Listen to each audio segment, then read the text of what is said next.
peculiaridades, né? Não são todas iguais, né? Algumas podem ter vocações específicas e próprias, outras, né? Como vocês veem, todas elas são áreas, né, da macrozona de estruturação metropolitana, mas na periferia. Então, enquanto na macrozona de estruturação metropolitana, né, que eu já fiz referência, teremos planos urbanísticos, cooperação urbana, outras formas de desenvolvimento e implementação dessas operações, nessas áreas podemos chamar mais periféricas, os planos de desenvolvimento econômico, que certamente vão envolver também necessidade de infraestrutura, né? Bom, os parques tecnológicos estão previstos do Jaguaré, né, e da Zona Leste, né, que também busca uma sinergia entre a atividade econômica e o conhecimento, o desenvolvimento científico, tecnológico da cidade.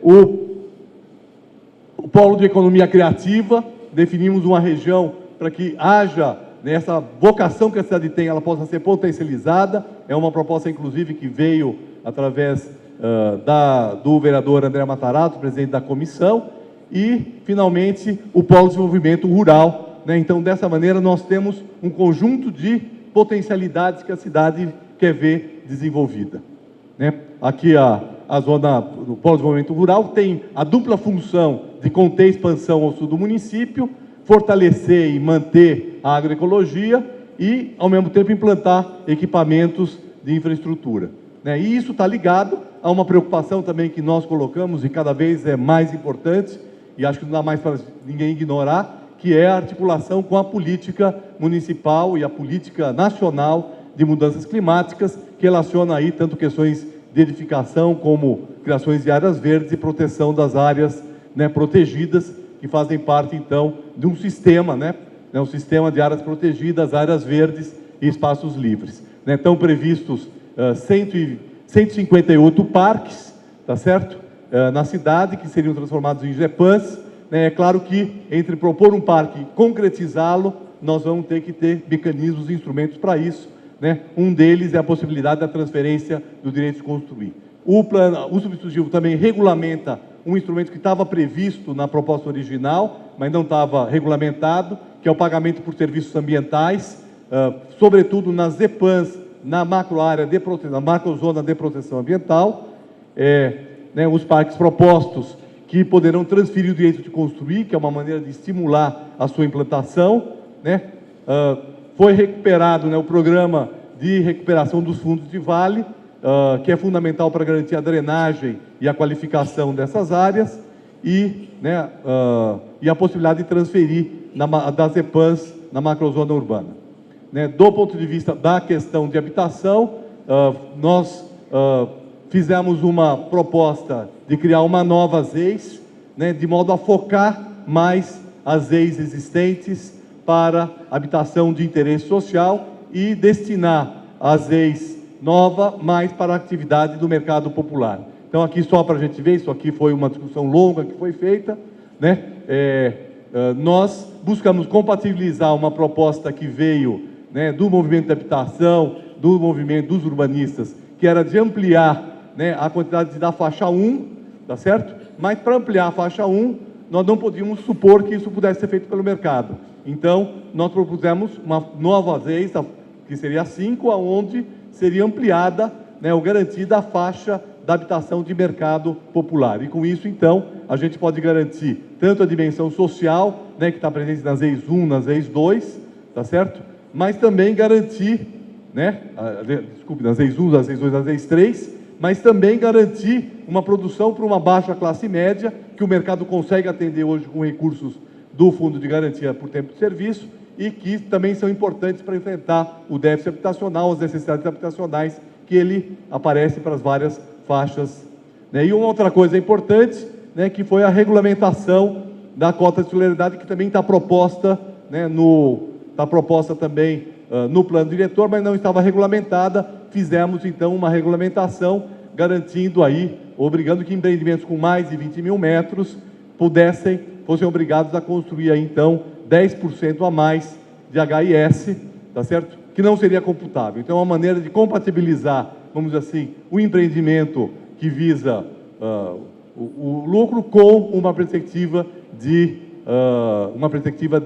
a produzir e ampliar a produção de habitação de interesse social. Além disso, existem várias outras questões ligadas a estímulos à produção de habitação de interesse social e de mercado popular, não só nas EIs, mas também fora das EIs, que não tem muito tempo para entrar nesses detalhes. E, finalmente, né, para falar de todas as dimensões, a proteção dos espaços culturais, afetivos e a economia, né, criativa da cidade, né, propondo a criação de uma nova ZPEC para proteger espaços culturais, criação do chamado território cultural, que seria uma área prioritária para que se desenvolvessem essas atividades, e também o polo da economia criativa, né. Então, se propõe a criação de uma ZPEC de área de proteção cultural, né, onde se criam instrumentos para poder compatibilizar a manutenção dessas atividades com a sua própria transformação, né. Eu também não vou aqui detalhar, né, nós vamos ter oportunidade aí depois para discutir mais. E a definição, então, de um território, né, que seria um território prioritário para criar, inclusive, uma sinergia, um polo, que é um polo para, não só para os moradores de São Paulo, mas para que os visitantes da cidade possam, né, participar de uma economia muito importante da cidade, que é a economia da cultura, a economia criativa, e São Paulo tem muito a oferecer em relação a isso. Então, eu completo por aqui. Tem muito mais modificações no texto, né, que, evidentemente, nós devemos divulgar. Então, só para finalizar, devemos divulgar esse texto,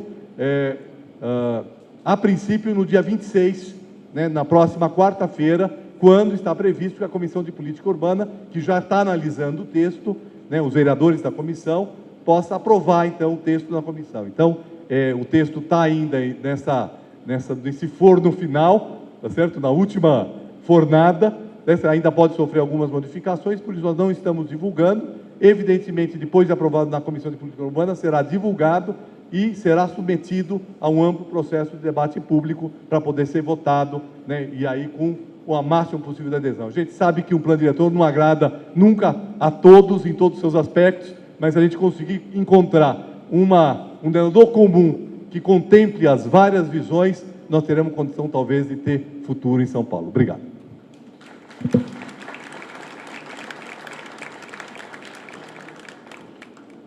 Registramos e agradecemos a presença dos secretários municipais, senhor Arthur Henrique da Silva Santos, do Desenvolvimento, Trabalho e Empreendedorismo, senhor Celso Jatene, do Esporte, Lazer e Recreação, senhor Gilmar Tato, dos Transportes, senhor José Floriano Neto, da Habitação, senhora Leda Maria Paulani, do Planejamento, Orçamento e Gestão, senhor Marcos de Barros Cruz, de Finanças e Desenvolvimento Econômico, a doutora Mariane Pinotti, da Pessoa com Deficiência e Mobilidade Reduzida.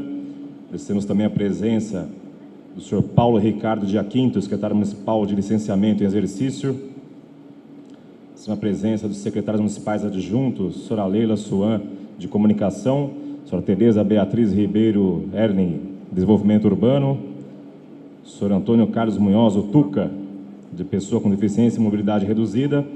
Agradecemos também a presença dos prefeitos nessa manhã, das subprefeituras de Jabaquara, Jaçanã Tremembé, Lapa, Parelheiros, Pinheiros, Pirituba, Jaraguá, Santo Amaro, Sé e Vila Mariana. Agradecemos também a presença do inspetor Gilson Menezes, comandante-geral da Guarda Civil Metropolitana. Em seguida, agora teremos as palavras do senhor Fernando de Melo Franco, secretário municipal de Desenvolvimento Urbano. Bom dia a todas conselheiras e conselheiros do Conselho Municipal da Cidade e do Conselho Municipal de Política Urbana. É um prazer ter essa reunião conjunta. Bom dia, prefeito, vice-prefeita, secretários presentes e bom dia, vereador Abel Bonduque. Antes de mais nada, é preciso aqui a gente fazer uma menção ao privilégio de termos nós, do Executivo, um projeto de lei relatado pelo Nabil Bonduque e por sua equipe. Esse trabalho que foi desenvolvido pela Comissão de Política Urbana, em especial pela sua relatoria, tem trazido contribuições significativas no aprimoramento do Plano Diretor Estratégico de São Paulo. A gente está muito satisfeito com esse trabalho, não só pela capacidade de escuta, de sistematização das diversas demandas e questões que continuamente chegaram por parte de todos os setores da sociedade, como pela articulação política, como também pela capacidade técnica de pegar um plano que foi enviado em outubro do ano passado e, nesses meses, desenvolver um trabalho muito frenético, intenso e qualificado de aprimoramento desse que é um projeto de lei tão importante para a cidade. E eu acho que ficou bastante nítido que, entre inúmeras outras contribuições, se destacam o reforço na política ambiental, na política de desenvolvimento, na política cultural e na política de habitação, para as quais novos instrumentos ou aprimoramentos de instrumentos importantes estão sendo trazidos para aperfeiçoarem o projeto que nós enviamos. E tudo isso, entretanto, mantendo a integridade das propostas do partido do plano que foi enviado pelo Executivo, partido esse que cada vez mais a gente tem a confiança de que contém uma visão de São Paulo e mais do que um instrumento que permita ao Executivo direcionar e orientar o desenvolvimento da cidade por um tempo tão longo, agora de 16 anos, é importante que esse direcionamento, esse instrumento, tenha por trás dele uma visão nítida de como São Paulo deve ser nesse processo tão árduo e difícil de uma necessária e desejável transformação. Além de todas essas audiências, sistematizações de dados que o Legislativo fez, nós, no Executivo, também o fizemos, entre oficinas, workshops, audiências públicas, foram mais de 50, que, junto com as do Legislativo, totalizam uma centena de eventos participativos, sem contar algo que nos possibilitou introduzir algo que até então não havia e nunca houve na elaboração e discussão de planos diretores na cidade, que foram as ferramentas virtuais e as plataformas criadas tanto pelo Executivo quanto pelo Legislativo possibilitaram a recepção de milhares de propostas, o que mostra que esse projeto aqui, essa substitutivo de revisão do Plano Diretor Estratégico, ele, na verdade, contém a somatória de todos os vetores que quiseram participar abertamente do debate público sobre o destino da cidade. Isso nos traz a segurança de que esse plano, ele é aquilo que, na essência, um plano diretor tem que ser. É um plano de Estado que contém uma visão para São Paulo, para as próximas décadas, que é uma visão estruturante que não terá interferência apenas nos próximos 16 anos, mas que oferecerá condições muito importantes nesse momento de transição de uma cidade de base industrial para uma cidade do século XXI, que permitirá oferecer e construir aquilo que de estruturante para o desenvolvimento da cidade para além de 16 anos. Então, mais uma vez, eu queria aqui cumprimentar o Nabil Bonduque e toda a sua equipe por esse trabalho tão importante e tão consistente.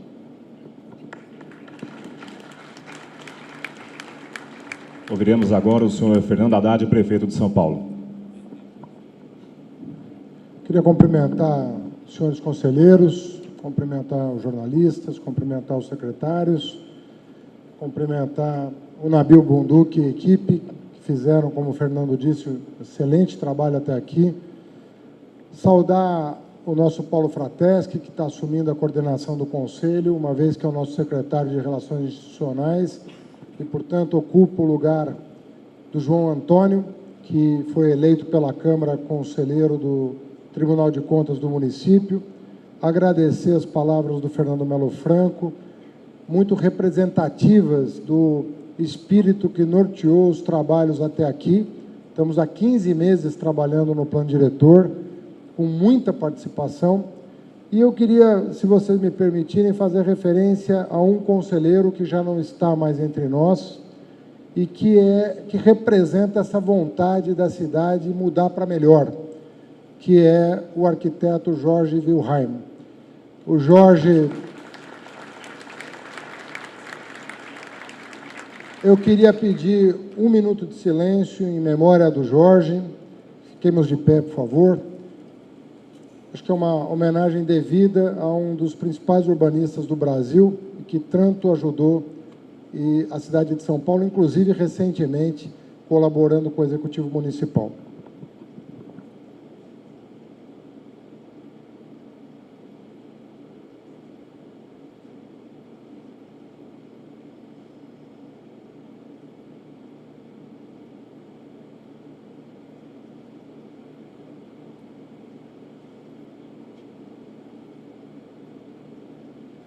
Muito obrigado. Bom, nós estamos numa etapa decisiva da vida da cidade, porque essa lei tem vigência de muitos anos. E nós sabemos o quanto é difícil aprovar um plano diretor. Ainda mais com as características do atual.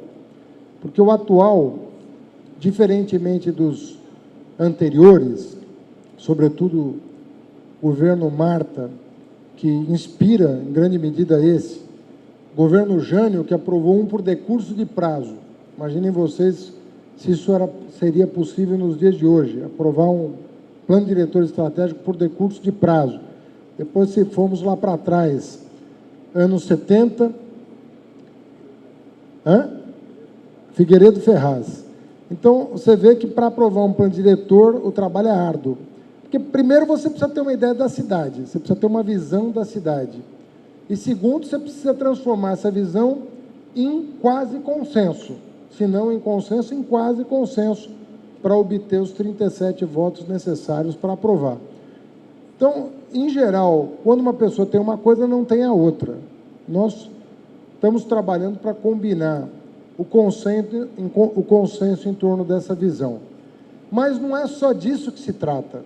Não é só uma visão de uma cidade muito mais equilibrada, que as pessoas às vezes não se dão conta.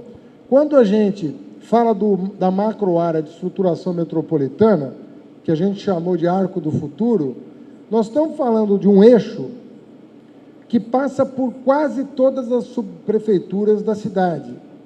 E que, se nós distribuirmos as oportunidades econômicas em torno desse eixo, levando em conta também os eixos de mobilidade, você vai estar oferecendo oportunidades de lazer, de cultura, de emprego, a 10 minutos